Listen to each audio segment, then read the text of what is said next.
Hello, everybody. Welcome to TCOM 101 at Ball State University. I'm Dr. Mike Gerhard, and in this lecture, we're going to talk about the functions or the purposes of the media. What are the basic functions and purposes of the electronic media in a free and democratic society? Why do the media exist? What functions do they serve? Now, if I ask you this question and you reflect on it for a few seconds, you'll probably come up with at least two basic functions of the media. I suspect most of you would be able to identify two basic functions, obvious functions of the media to provide information and to provide entertainment. What about the textbook? The author of the textbook takes it a little further. The author writes that there are three functions of the media: to inform, to entertain, and to persuade. Persuasion would be public relations, political rhetoric, and advertising. Now, I'm going to try and expand it even further. My take on the basic functions of the electronic media in the United States and other countries as well expands to 10 basic functions. Now, a caveat: these functions are not mutually exclusive. In other words, one piece of media content might serve multiple functions. Something can be informative and entertaining at the same time. So we need to think critically also about these functions. Sometimes the media don't perform at the highest levels. In fact, sometimes the performance becomes dysfunctional. And to understand this is part of critical thinking. Now, when I think of dysfunctional, I mean just not operating at the peak, or normally, or properly, or optimally, falling short of the highest standards and expectations of performance. All right, so here's my take on the functions of the media. Function number one, fancy word, surveillance. Surveillance is really the news and information function of the media. Very important function to keep us informed. Right? So here we're talking about the cable news networks, the online, and all of the various news sources out there, the people who practice journalism. Now, we have a First Amendment in the United States that protects journalists and allows them to confront authority and power and to tell the truth. Are you totally happy with all of the news content out there? There are a lot of criticisms of news media and certain news media sources. Sometimes it's obvious to spot the blatant bias and misinformation in certain stories and on certain news outlets. Some of the news outlets, especially the cable TV news outlets, have become hyper-partisan, whether it's Fox or MSNBC. Of course, there's a concern that Trump has raised, our president, about fake news. I'll address that in a second, but fake news is really an oxymoron. Okay, news isn't fake. News is based and grounded in reality. But some news is kind of superficial and trivia and silly. Okay? Now, that includes celebrity news, news that gets sensationalized, and there's other criticisms that we can have of the news media. But I hope that you understand that part of being a media literate citizen is to learn how to critically evaluate the news and information that you're receiving. Now, when the president refers to fake news, he's not talking about stuff that's just made up and phony. He's talking about information and reporting that he does not like. And Trump, of course, has been a big critic of the news media. He's called it the enemy of the people. I want to disagree with the president. By and large, the news media are not your enemy. In fact, they're your representative and one of your best friends, because it's the only thing truly that holds the government accountable, the news media. All right, if you like criticism of the news media, here's a couple of sites to check out. And these are hyper-partisan websites, okay? These critics of the media. Media Research Center, that's the conservative criticism, that these people are constantly finding fault with CNN and MSNBC and what they call the mainstream media, the liberal media. Media Matters, on the other hand, comes from a liberal perspective. They're being watchdogs and looking out at Fox and Rush Limbaugh and all the conservative media. But it's interesting to look at their sites, their websites, and the issues they bring up and compare their sorts of criticisms. Anyway, here's a second function. Now, this one is really important in terms of the media, and it's called warning surveillance. It's a special kind of surveillance. It's not just giving us run-of-the-mill news and information, but it's warning us about clear and present dangers in our environment. Now, the broadcast media and the internet have this important characteristic of immediacy. They can push this information out instantly, and sometimes this is critical to helping us protect our life and limb, our health and safety. So when we get breaking news to warn us about a virus, a tornado, some severe weather, a chemical spill, this is warning surveillance, trying to warn us so we can take steps to protect ourselves. So the media spend a lot of time talking about hurricanes and tornadoes and natural disasters, and this is important. The job of a meteorologist is really not to give an accurate forecast every day. His job is to do that, plus save lives. The job of a meteorologist is to help save lives by forewarning us about bad weather. Okay? Very important.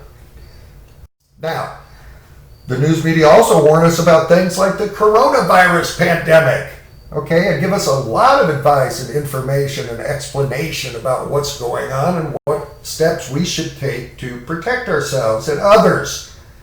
And this is warning us, warning surveillance. Anytime there's a virus, a few years ago it was the Zika virus, okay? But the job of the media is to tell us when there's a danger in our environment so we can take the steps necessary to protect ourselves. Now, is all this warning surveillance done excellently in the highest level all the time? No, it's open to criticism. Occasionally there are false alarms. Sometimes there's a lot of sensationalism and exaggeration. Sometimes it seems like the media are helping produce unnecessary fear in people. And if there's too much of this warning, we get desensitized and we don't respond as strongly to threats in the environment. Talk about false alarms. A couple of years ago in Hawaii, a lot of residents and vacationers got an alarming message. They got a text alert that said a ballistic missile attack was underway. Inbound missile threat to Hawaii. Seek immediate shelter. This is not a drill. Well, of course, it was an accident, but it had people running for cover and fearing for their lives and thinking that a missile attack was happening. So sometimes there are false alarms and producing unnecessary fear. But on a whole, I think the media do a pretty good job of helping keep us safe. Now, like I said, some people get desensitized by some of these warnings, especially the Weather Service warnings. So a few years ago, the National Weather Service started issuing much stronger language because people were not taking the warnings as seriously as they should. So I found one. This is pretty strong language. You could be killed if not underground or in a tornado shelter. Complete destruction will occur. Flying debris will be deadly. That's a harsh warning. One that would get my attention. All right, here's another very important function of the media. And we've seen all of these play out recently during the coronavirus outbreak and the protest for racial and social justice. All right, function number 3, mobilization. Mobilization is when people take action. Action is the magic word for mobilization. You have to actually do something beyond just watching. Okay, and this is really important, especially during times of emergencies. Okay, if you're warned about incoming tornado, maybe you want to mobilize. Here comes the hurricane. It's time to flee. Now, the mobilization can occur before the disaster and afterwards. You know, sometimes people get mobilized to go help out after the hurricane or the flood or the natural disaster. So when the do-gooders show up to help out in times of crisis, that's another example of mobilization. People were mobilized this summer to take it to the streets, to protest George Floyd and other examples of police brutality and racial injustice. Now, criticisms of mobilization. Usually mobilization is good. The whole country was mobilized back in March to start wearing masks and to isolate and to take steps against the coronavirus. It's great, but occasionally there are false alarms. And sometimes people mobilize into flash mobs, criminal flash mobs, and looters and rioters, okay? So civil unrest and disobedience is a form of mobilization for sure. When it goes into violence and looting and arson, I think some of us have a big problem with that form of mobilization. But to mobilize to go out and peacefully protest, yes. Have you ever heard of a violent criminal flash mob? This is sometimes when they use the social media, young people, to maybe attack, assemble for no good reason, okay? And to loot or to rip off a business. It happens a lot in big cities. It's even happened here in Muncie.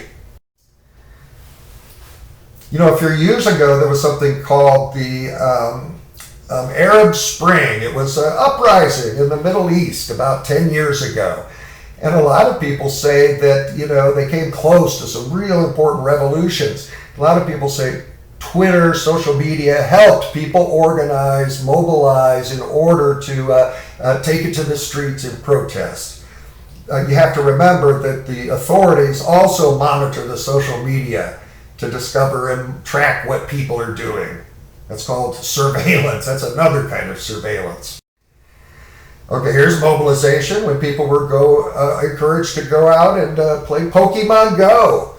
That's when people take action when they're moving and inspired to actually do something. That's mobilization. Of course, politicians are trying to mobilize us to get out and vote and to support them. Advertisers are trying to mobilize us to consume their products and services.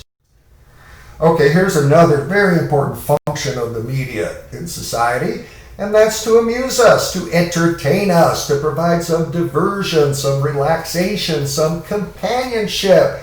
I think we all love the entertainment value of video games, of movies, of great TV shows. And America produces some of the best content in the world, fantastic music, movies, video games. We've got a lot of rich content to pick from in this country. All right, now, not everybody's happy, of course, with the quality of the entertainment that consumers are given in America. Some people say it's pretty lowbrow. It doesn't appeal to the highest intellectual levels. It causes people to be pretty passive. They like to sit around and binge and play video games instead of going out in the real world. Of course, there's a lot of critics who complain about the excesses in the content. There's too much of sex, violence, strong language. A lot of people complain about the lack of originality and kind of the cookie cutter mentality. where the same narratives get repeated over and over. And other people are concerned that we're just consuming too much entertainment. We are spending too much time with entertainment. We are actually amusing ourselves to death. One of my favorite critics, social critics, was Neil Postman. And back in the 80s, he wrote a fascinating book called Amusing Ourselves to Death. And his basic thesis was that the media had a negative effect on us because we don't like to talk about important things. We don't really like to think about. Most of us cannot have an in-depth discussion on important issues and facing society. But boy, we can talk a lot about all the movies we've seen and all the celebrities, okay? So we know a lot about pop culture, but how much do we really know about current events and politics and important critical issues in society? Okay, so the thesis here is that we really are amusing ourselves to death. Another critical idea about entertainment really is the information diet. And I love this metaphor. What a wonderful metaphor. Just like we consume food, right, we also consume information. But we should be careful about what our information diet is. Should we, always go to the junk food? Okay? Just as junk food can lead to obesity, junk information can lead to ignorance. So be careful what's in that diet. It's okay to have a guilty pleasure, to occasionally indulge in something just for the fun of it. But we also should include something nutritious in our diet. And we should be very, very careful about what we consume. And I think we ought to think about the information we're taking in exactly the same way, really, that we think about the food we're taking in. Okay? And ignore some of the junk out there.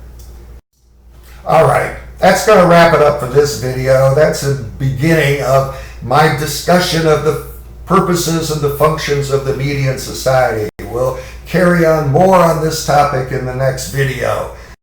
But for now, please take care of yourself, take care of each other, be socially responsible, and I'll see you again soon.